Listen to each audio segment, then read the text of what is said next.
bangsa ini kan, membangun bangsa ini tidak bisa dengan individu atau dengan kelompok itu, tapi bersama-sama. Pengurus DPP FPI akan keliling Indonesia. Kita akan datangi setiap provinsi, kita ajak semua umat, dan kita akan melakukan koordinasi dan konsolidasi untuk revolusi akhlak. Oleh karena itu tidak aneh dan tidak heran kalau FPI itu ingin melakukan pengajian di seluruh daerah, kan, membangun basis kekuatan di semua daerah, karena dia menganggap memang kekuatannya tidak rata. Presiden, mau menteri, mau para jenderal TNI dan Polri, hati-hati kalian. Kalau kalian ingin menyingkirkan ajaran agama dalam pengelolaan negara Republik Indonesia, demi Allah, kami tidak akan mundur walaupun selangkah, saudara. Takbir! Kembali lagi di channel kami, Detik Mena. Jangan lupa tekan tanda lonceng dan subscribe. Terima kasih. Semenjak kembalinya Imam Besar FPI atau Front Pembela Islam Habib Rizik Syihab ke Indonesia, kegaduhan yang ia ciptakan seolah tiada hentinya. Menurut pengamat politik dari Universitas Al-Azhar Indonesia, Ujang Komarudin, hal ini dikarenakan Habib Rizik Syihab dianggap sebagai simbol oposisi rakyat ke pemerintah.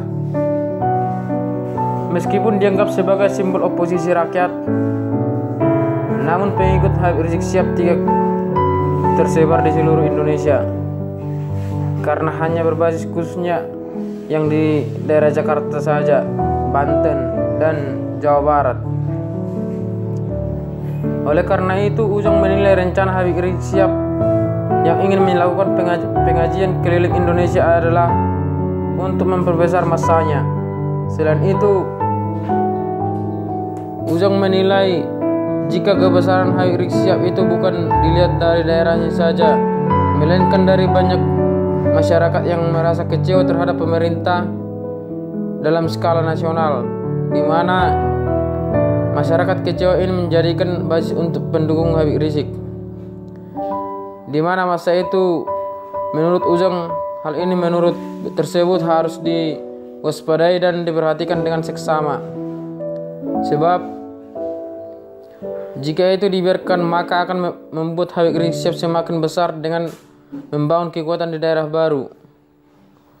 Menurut pandangannya, secara pribadi ia sepakat apabila pemerintahan ini berjalan secara utuh selama 5 tahun. Meskipun masyarakat benci dengan pemerintah, menurutnya hal ini ditahan hingga pemerintah selesai. Terkait apa yang terjadi di Indonesia saat ini, Ujang pun mengatakan jika dirinya bersikap netral karena hanya ingin menjaga keutuhan bangsa dan negara. Sebab menurut Ujang, apabila selalu ada keributan yang di tengah berjalannya pemerintah yang sah, maka yang menjadi korban adalah masyarakat. Adapun pandangannya tentang fenomena Habib Rizik Syihab saat ini, Ujang berpendapat menyedot perhatian rakyat yang kecewa itu, gitu. Oleh karena itu, saya tidak aneh dan tidak heran kalau FPI itu ingin melakukan pengajian di seluruh daerah, kan, membangun kekuatan di semua daerah, karena dia menganggap memang kekuatannya tidak rata. Berpendapat jika bangsa Indonesia dibangun bukan dengan satu individu atau kelompok saja, melainkan dibangun secara bersama-sama dari keberagaman yang ada. Oleh karena itu, ia pun menghimbau jika bangsa ini jangan dipecah dengan berkembangnya polarisasi dan politik identitas. Menurutnya, apabila politik identitas terus dikembangkan dan meningginya polarisasi di masyarakat, maka tidak menutup kemungkinan jika demokrasi akan membusuk. Bangsa Indonesia sendiri merupakan bangsa yang besar, di mana saat ini di mata dunia sedang memandang Indonesia sebagai negara yang berpotensi menjadi negara maju. Namun apabila sebagai masyarakat yang tidak bergerak dan tidak bertindak membangun bangsa, melainkan hanya mengembangkan keributan yang tak berkesudahan, maka jangan harap bangsa ini akan menjadi negara yang sangat maju. Seperti diketahui, polarisasi atau terbelahnya masyarakat kian tajam semenjak Pilpres 2014 antara pendukung Jokowi dan pendukung Prabowo, di mana dalam pendukung Prabowo mayoritas diisi para kelompok kanan di bawah komando Imam FPI Habib Rizik Syihab. Karena sedemikian tajamnya polarisasi yang berkembang di masyarakat, sehingga muncul seruan yang disebut sebagai rekonsiliasi nasional. Akan tetapi, hal tersebut tidak berlaku bagi Habib Rizik Syihab. Bahkan dirinya tidak mengakui Jokowi sebagai presiden yang sah.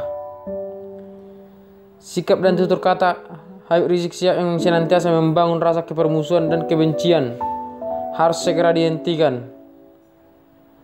Jika tidak, maka polarisasi di masyarakat akan semakin mengkhawatirkan, dan hal ini bukan saja dapat menghambat kemajuan bangsa, bahkan tidak menutup kemungkinan akan terjadinya perang saudara.